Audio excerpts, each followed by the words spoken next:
The Trump administration has 1 week to meet a court-ordered deadline to reunite children under the age of 5 with their parents after being separated at the border.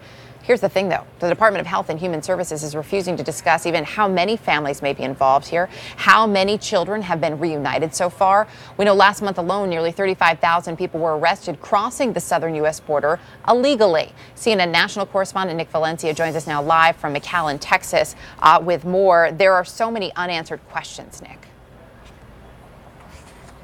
Erica, it was 2 weeks ago that the Trump administration told us that there was 2,053 separated children in their care. A week went by, that number went down by 6 to 2,047. And now we just have no idea because HHS refuses to provide us those numbers. It's not just frustrating for the journalists here asking for those numbers, but also to the immigrants' rights groups on the ground here in Texas, which say that this is evidence that the Trump administration still has no plans on reuniting families. It was also something that the former acting ICE director spoke about earlier on CNN's New Day. There's a very good reason why we, during the Obama administration, never, intentionally separated families. And the reason you do that is it's very hard to reunite them. Once they get caught up in the system, the children go off in one direction where it's a very slow process. The parents, when they're locked in detention, go through a very expedited process. The children get under the custody of get caught up in the foster care system. It gets very difficult to bring them back together. Meanwhile, more bad news for the Trump administration. A federal judge ruling late Monday that they are wrongfully detaining asylum seekers, going against a long-standing policy for DHS to make a case-by-case determination for asylum seekers. That's not the case under the Trump administration. The judge ruling that they must go back to that policy. Erica, we've been covering this for several weeks now, and it seems that the Trump administration's efforts to fix what they call a broken immigration system has only caused more confusion and more chaos. Nick Valencia with the latest for us. Nick, thank you. Joining me now to discuss further, CNN political commentator, former Republican congressman from Pennsylvania, Charlie Dent. Sir, always good to have you with us. As Nick paints there, this separation debacle continues. The administration trying to do what it saw as a fix on immigration, making things worse. Are Republicans missing a chance to lead here in terms of pressuring this administration to get some real answers, even just in terms of numbers here? Yeah, what we're witnessing right now is the fact that we're trying to fix this situation administratively, and that is obviously not going well. Congress, on the other hand, is not able to address this issue legislatively.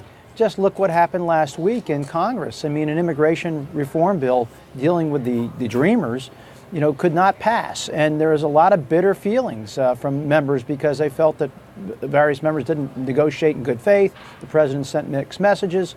And so legislatively, Congress really doesn't have the ability to change the current administration policy on these children separated at the border. So it's a very chaotic situation. I'm really not sure the path forward. I have visited these Office of Refugee Resettlement programs around in my congressional district at the time, a few years back.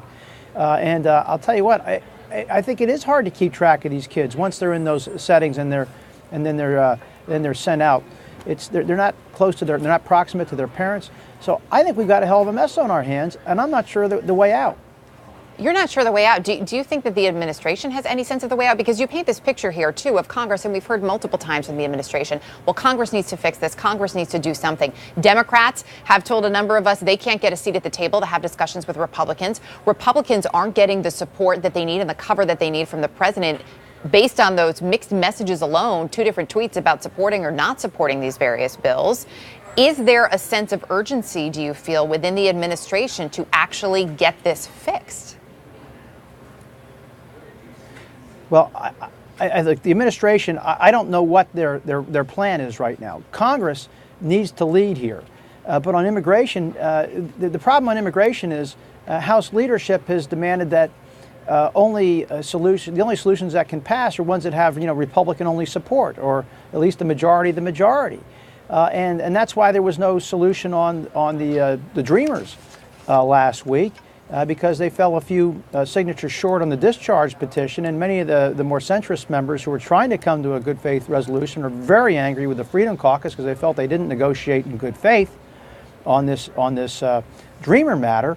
And then, of course, the president sent signals that he supported the bills, and he sent out a tweet later saying, well, he gave people a pass And so everybody's mad at everybody right now. And so the bottom line is the only way they're going to solve this legislatively is with a bipartisan fix. But that might not get you a majority of Republicans in the House.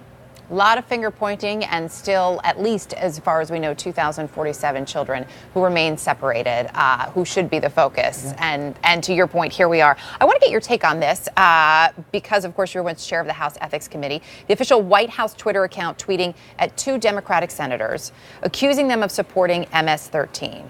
How problematic is that it's coming from the official White House Twitter account?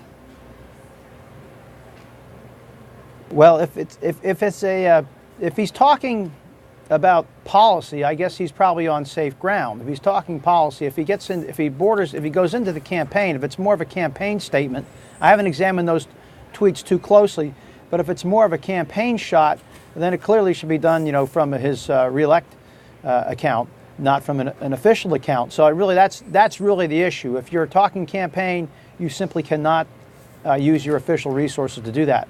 But it's not clear from that tweet whether that was a campaign statement. Let me get your take on this real quick before we let you go. We've got about 30 seconds. But these letters, according to the New York Times, that the president sent to various NATO allies, talking about it being time to pay up, all of this, of course, ahead of that upcoming meeting.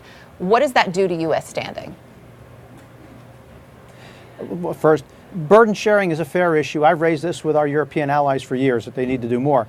But I think the president needs to treat this alliance as a marriage. It's a very good marriage. There are some challenges in the marriage. No one is seeking a divorce. And the way the president is conducting himself, it seems at times that he's talking about actually divorcing ourselves from NATO. And that would be the most counterproductive, short-sighted thing that we could ever do. NATO is the foundation of American national security policy, and we must do all we can to nurture it and protect it and strengthen it.